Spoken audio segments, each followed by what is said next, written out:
സിറാജ് ലൈവിലേക്ക് സ്വാഗതം.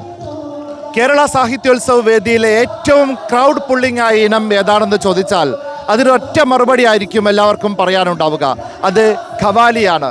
നൂറ്റാണ്ടുകളുടെ പാരമ്പര്യമുള്ള സൂഫി സംഗീതം, ആത്മാവിനെ തൊട്ടുണർത്തുന്ന സംഗീതവും നമ്മുടെ ഭക്തിയെ അതിൻ്റെ ഏറ്റവും ഔന്നിത്യത്തിലേക്ക് കൊണ്ടുപോകുന്ന വരികളുമൊക്കെ ആയിട്ട് ജനമനസ്സുകൾ കീഴടക്കിയ ഒരു സംഗീത ശാഖയാണ് സൂഫി പാരമ്പര്യമുള്ള ഖവാലി. 13-ാം നൂറ്റാണ്ടിൽ സൂഫി വര്യനായ അമീർ ഖുസ്രുവിലൂടെയാണ് ഇന്ത്യയിൽ ഖവാലി അതിൻ്റെ ആരംഭം കുറിക്കുന്നത്. ഇപ്പോഴിതാ ഖവാലി മത്സരത്തിൽ ഏറ്റവും ശ്രദ്ധേയമായ ഒരിനം അവതരിപ്പിച്ചുകൊണ്ട് നമ്മളോടൊപ്പം ചേരുകയാണ് നിങ്ങളുടെ ഏറ്റവും ഫേവറേറ്റുകളിൽ ഒരാളായ സിറാജുൽ അൻവറും സംഘവും. മലപ്പുറം ഈസ്റ്റ് ജില്ലയെ പ്രതിനിധീകരിച്ച മത്സരത്തിൽ പങ്കെടുത്ത ശേഷമാണ് അവർ സിറാജിനൊപ്പം ചേർന്നത്. സിറാജുൽ അൻവർ, മത്സരമൊക്കെ കഴിഞ്ഞു, എങ്ങനെ ഉണ്ടായിരുന്നു? മത്സരം നമ്മൾ പ്രതീക്ഷ പോലെ തന്നെ പെർഫോം ചെയ്യാൻ പറ്റി. എന്നാലും കുറ്റമറ്റതായ രീതിയിൽ ഓൾമോസ്റ്റ് പാടി എന്നുള്ളൊരു സന്തോഷം. ആരുടെ വരികളായിരുന്നു? അതിൽ മെയിനായിട്ട് അമീർ ഖുസ്രുവിൻ്റെ വരികളുണ്ട് എന്നുള്ളതാണ്. അവരാണ് ഇന്ത്യയിൽ ഇന്ത്യയിൽ നിന്നല്ല ഖവാലി എന്നുള്ളൊരു ആർട്ടിനെ പരിചയപ്പെടുത്തുന്നതിനുള്ള ഒരു ആചാര്യനും കൂടിയാണ് അദ്ദേഹം. ഇത് ശരിക്കൊരു സൂഫി സംഗീത പാരമ്പര്യമുള്ള ഒന്നാണല്ലോ അല്ലേ? ഖവാലി എന്നുള്ളത് നമ്മുടെ മസാറുകളിലും മറ്റുമൊക്കെ ആയിട്ട് പണ്ട് മുതലേ അവതരിപ്പിച്ചു പോരുന്ന ഒരിതാണ്. ആ ഒരു സ്റ്റൈലിലും ആ ഒരു ഡെക്കോറത്തിൽ അതിനോട് ചേർന്ന സംസ്കാരത്തോട് ചേർന്നിട്ടുള്ളൊരു കലാരൂപമാണെന്നാണ് നമ്മളിങ്ങനെ മൊത്തത്തിൽ സിയാറത്തൊക്കെ പോകുന്ന സമയത്ത് കാണാറുള്ളൊരു കാഴ്ച. ഇപ്പോൾ നമ്മളിപ്പോൾ സാഹിത്യോത്സവ വേദികളിലെ ഖവാലി അതിൻ്റെ തനതായ പാരമ്പര്യത്തിലാണ് അവതരിപ്പിക്കുന്നതല്ലേ. പക്ഷേ പലപ്പോഴും ഖവാലിക്ക് അപഭ്രംശങ്ങളൊക്കെ സംഭവിക്കാറുണ്ട്. മ്യൂസിക്കിൻ്റെ ഒക്കെ അകമ്പടിയൊക്കെ വന്ന് അതിന് കുറച്ചുകൂടി അതിൻ്റെ തനതായ രൂപത്തിൽ നിന്ന് പോകാറുണ്ട്. പക്ഷേ സാഹിത്യോത്സവ വേദിയിൽ അതിൻ്റെ തനത് രൂപമാണല്ലോ അവതരിപ്പിക്കുന്നത്. സാഹിത്യോത്സവിൻ്റെ വേദികളിൽ പൂർണ്ണമായിട്ടും നമുക്ക് അനുവദനീയമായിട്ടുള്ള സോഴ്സുകളും സംവിധാനങ്ങളും ഉപയോഗിച്ചുകൊണ്ട് ഖവാലിയെ വൃത്തിയായിട്ട് അവതരിപ്പിക്കുന്നു. അതിനപ്പുറത്തേക്ക് തനതായ ശൈലി ഏതാണോ ഖവാലി, തനതായ വരികൾ ഏതാണോ, അപ്പോൾ അമീർ ഖുസ്രു എഴുതിയ അല്ലെങ്കിൽ അങ്ങനെയുള്ള മഹത്തുക്കൾ എഴുതിയ വരികളെടുത്താണ് കൂടുതലും ആളുകൾ അവതരിപ്പിക്കാറുള്ളത്.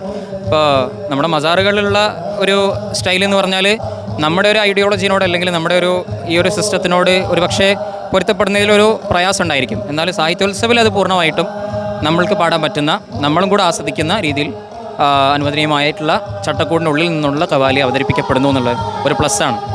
അല്ല, മറ്റുള്ള ആളുകളൊക്കെ നിങ്ങളൊക്കെ ഒന്ന് പേര് പറഞ്ഞ് പരിചയപ്പെടുത്തും. വാസിയ. എവിടെ സ്ഥലം? പള്ളിക്കൽ ബസാർ. അപ്പോൾ രണ്ടുപേരും നാട്ടുകാർ തന്നെയാണ്. ഞാൻ അദ്നാൻ ഫാരിസ്. പള്ളിക്കൽ ബസാർ. നാഫിഹ്. അപ്പോൾ ഇവർ ഖവാലി കഴിഞ്ഞതിൻ്റെ ആവേശത്തിൽ ഞാൻ നിൽക്കുകയാണ്. അപ്പോൾ നമുക്ക് അവരെ കൊണ്ട് ഖവാലിയുടെ കുറച്ച് ഇനങ്ങൾ നമുക്ക് ചൊല്ലിക്കാം. सारे दुखियों का गम खार ख्वाजा, गरीबों की लाज है. सारे दुखियों का गम खार ख्वाजा, गरीबों की लाज है.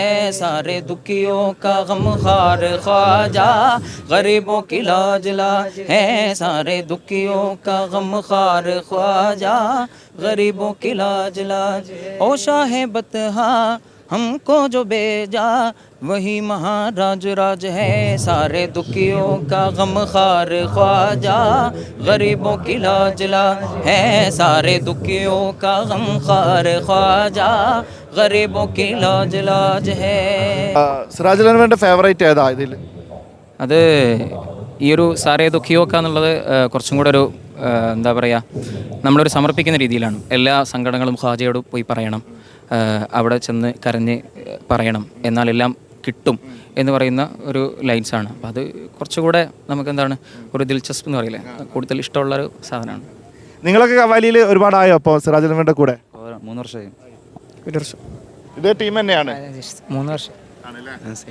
ഓക്കെ. അപ്പം കഴിഞ്ഞ 3 വർഷമായിട്ട് കേരള സാഹിത്യോത്സവിലെ ഖവാലി വേദികളിലെ മിന്നും താരങ്ങളാണ് നമ്മളോടൊപ്പം ചേർന്നത്. അപ്പോൾ ഈ ആസ്വാദനം നമുക്കറിയാലോ, ഇത് ഭക്തിയുമായി ബന്ധപ്പെട്ട ഒരു സംഗീത ശാഖ കൂടിയാണ്, സൂഫി പാരമ്പര്യമുള്ള സംഗീത ശാഖയാണ്. അങ്ങനെ ഖവാലിയുടെ ഈരടികൾ തുടർച്ചയായി ഒഴുകുന്ന 1-ാം വേദിയിൽ നിന്ന് ക്യാമറാമാൻ മുഹമ്മദ് ഷബീബിനൊപ്പം Sayyid Ali Shihab, Siraj live. waytonikah.com, the exclusive Muslim matrimonial site.